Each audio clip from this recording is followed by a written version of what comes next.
Why did Israeli troops in northern Israel launch million-dollar interceptor missiles at birds? April 21, 2026, 11 a.m., northern Israel. The ceasefire officially has 13 hours remaining, and Israeli soldiers, jittery from weeks of rocket alerts and drone warnings, see movement in the sky.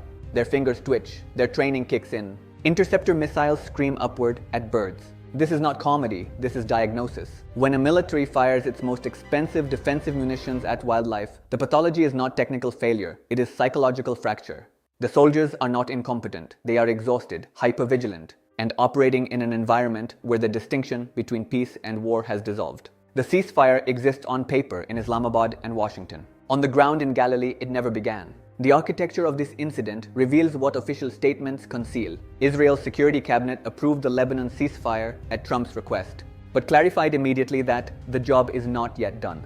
Troops remained in position, air defense systems stayed hot, and the psychological pressure of waiting for an attack that the ceasefire was supposed to prevent but didn't, or debugged, created a hair-trigger mentality where anything moving is a threat. Hezbollah has not launched rockets, the birds were not armed, but the missiles were real, the fuel was burned, the wear on systems was genuine, and the message sent to Tehran was unmistakable.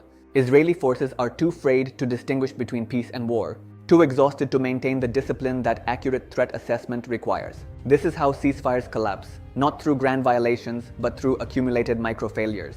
A soldier sees a bird, a commander authorizes fire, $1 million vanishes into the sky, and the other side watches, calculates, and realizes the enemy is cracking. What do you think? Was this an understandable mistake in a high-tension environment? Or is it the symptom of a ceasefire that exists only in press releases, while the actual soldiers on the ground have already returned to war psychology? Drop your thoughts below.